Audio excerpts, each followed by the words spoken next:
एक बार राजा विजय सिंह भोजन कर रहे थे। ऐसा बहुत कम होता था कि राजा को एकांत में भोजन का अवसर मिले। वो हमेशा ही व्यस्त रहते थे। हर समय राज्य के बड़े अधिकारी कोई ना कोई काम लेकर उनके पास आते ही रहते थे।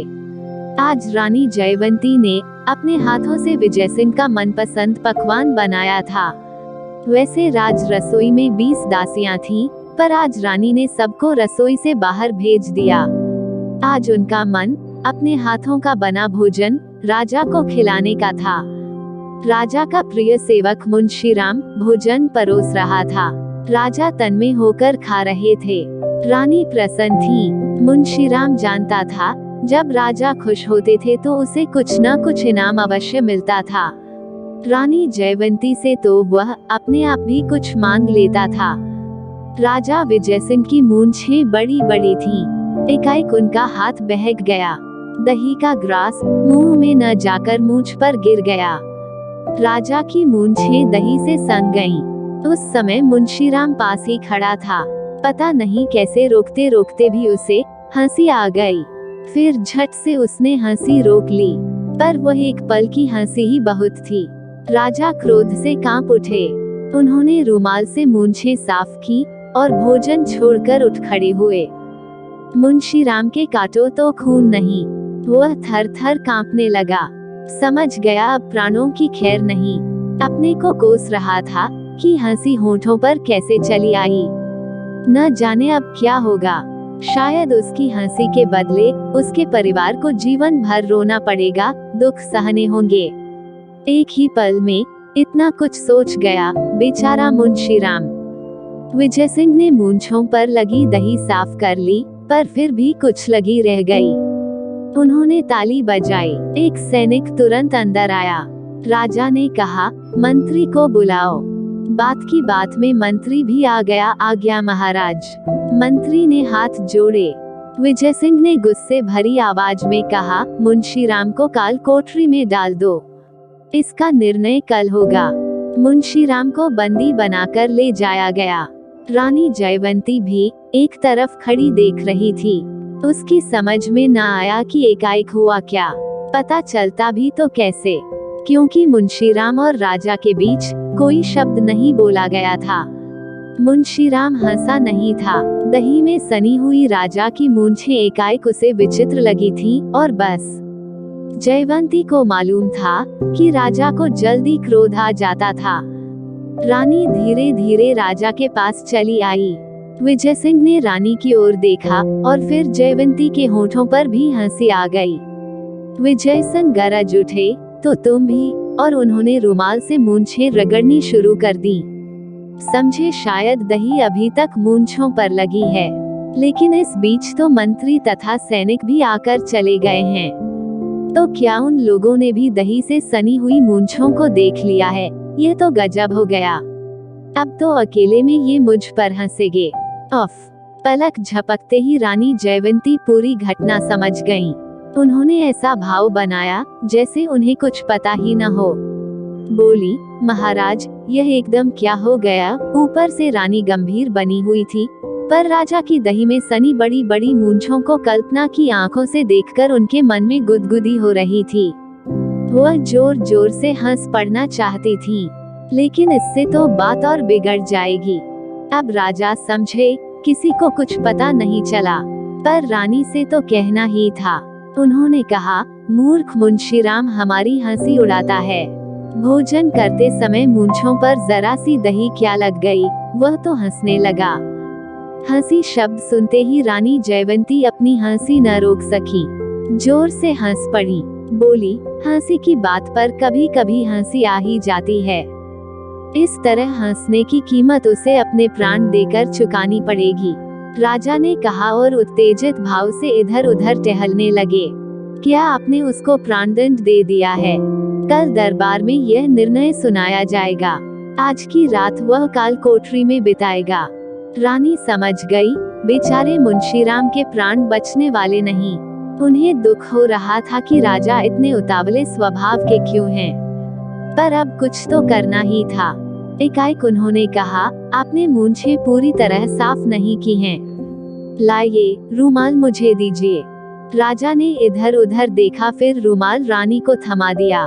जयवंती ने राजा की मूंछें अच्छी तरह पोंछ दी, फिर हंसकर बोली, मैं देखती तो मैं भी हंसती। कितने अच्छे लग रहे होंगे उस समय आप। काश मुंशीराम की जगह मैं होती तो हंसकर मन की तो निकाल लेती। और वह जोर जोर से हंसने लगी। अपनी मूंछों पर हाथ फेरते हुए राजा विजय सिंह भी हंस पड़े। रानी ने कहा, लेकिन अच्छा हुआ कि मैं न हुई, नहीं तो मुंशीराम के स्थान पर इस समय मैं काल कोठरी में पड़ी होती और कल सुबह आप मुझे प्राणदंड दे रहे होते। ईश्वर जो करता है अच्छा ही करता है। राजा विजय सिंह अचकचा गए। क्यों तुम्हें क्यों प्राणदंड देता? क्या तुम अपने को मुंशीराम के बराबर समझती हो?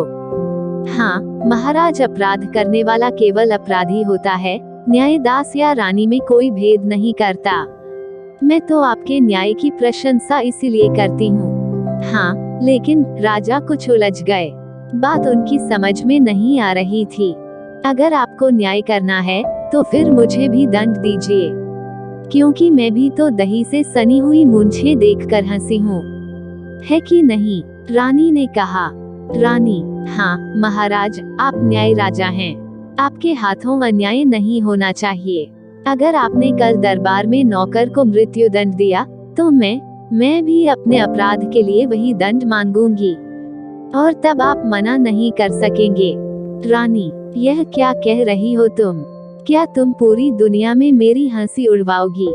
हाँ, मैं बताऊंगी कि आपका न्याय अपने पराये में भेद करता है, इसलिए वह न्याय नहीं अन्याय है।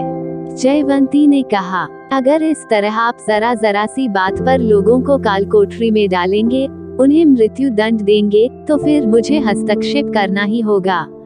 अगर आप चाहते हैं कि मैं ऐसा कुछ न करूं, तो मुंशीराम का अपराध बताइए।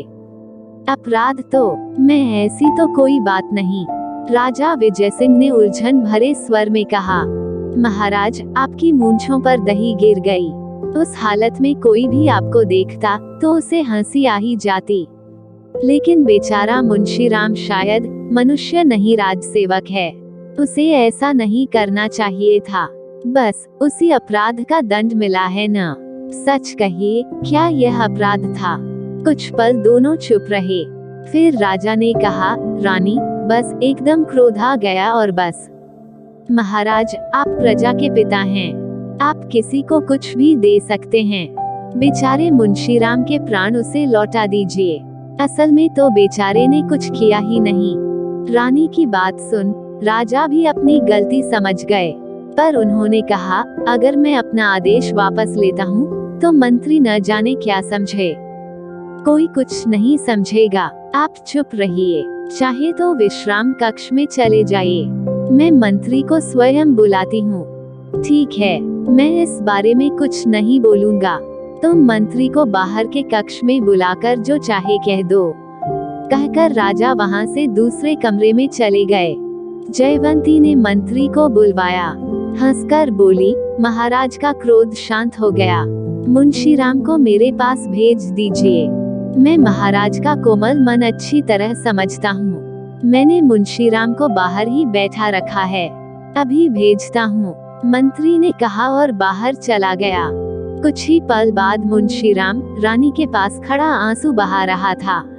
जयवंती ने कहा, घबराओ मत, जाओ, कल मैं फिर महाराज के लिए भोजन बनाऊंगी, तुम ही परोसोगे। रानी माँ, मुंशीराम घबरा गया। अरे पगले, कुछ नहीं होगा, रानी ने कहा और मुस्कुरा दी। अगले दोपहर राजा विजय सिंह फिर भोजन करने बैठे थे।